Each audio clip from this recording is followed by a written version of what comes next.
I'm not playing a lot of music. The way I'm playing the music is as though I'm playing it to Shirley, not for her, as a memory of her or anything like that. I'm just playing it for her. William Robinson and his family are in mourning. The studio in the artist's Brisbane home has been mostly dormant since the death earlier this year of William Robinson's wife and muse and archivist and soulmate, Shirley. I was listening to you in a 2016 interview where you said you paint every day and you're going to paint until you drop. But you're not painting at the moment, are you? Well, I haven't dropped yet. I know that, but you have... How can you tell?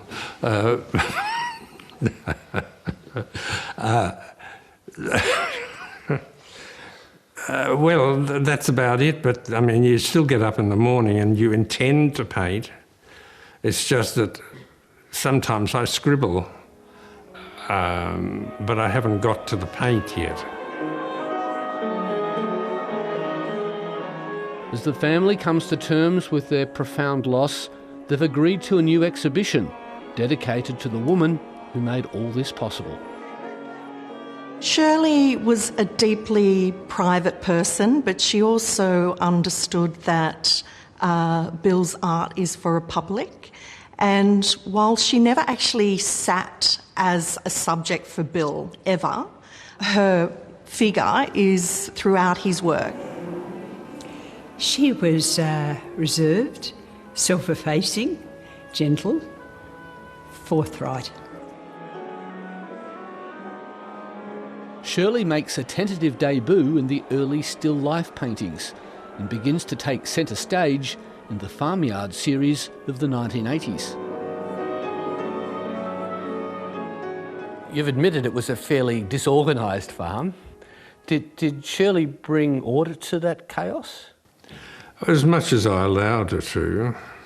I was making the disorder, I think, most of the time, and she was able to pull it all together and make it livable. Did you learn to become more practical? Did you become good at farming? Me? Yes. At farming? Yes. No.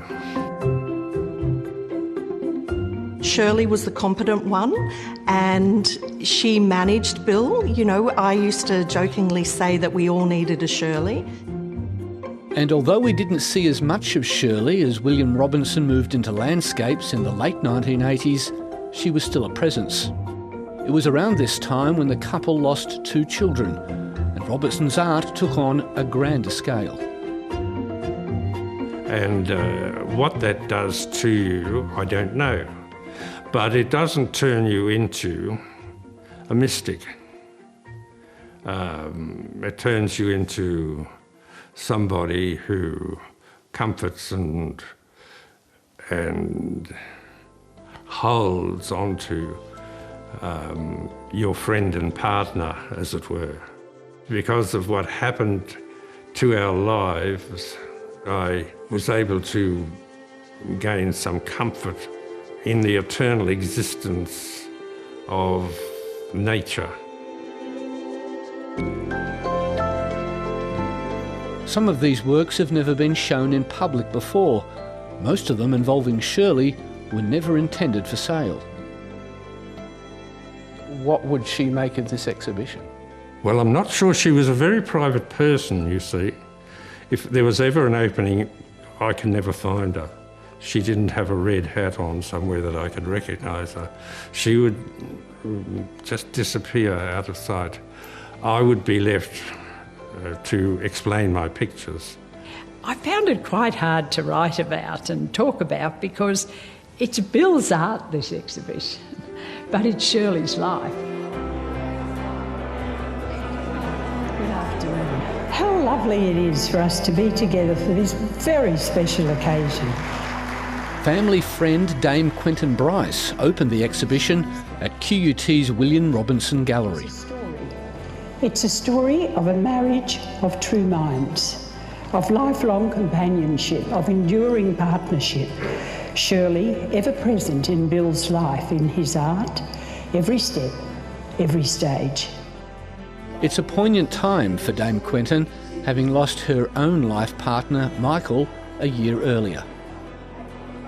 That must have a profound effect on how you respond to an exhibition like this as well. Oh, yeah. And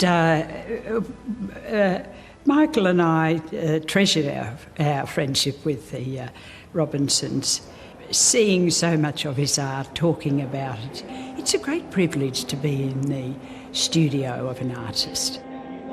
I'm so pleased that we've had this very special homage to Shirley at this time. Not down the track. It was a spontaneous, wonderful idea. Back at home in his dormant studio, William Robinson is coming to terms with life without Shirley. Yeah, I was probably with the fairies for a considerable amount of time.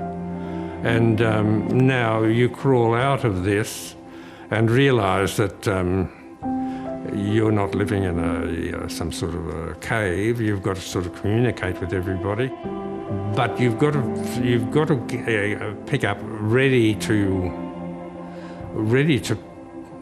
paint again.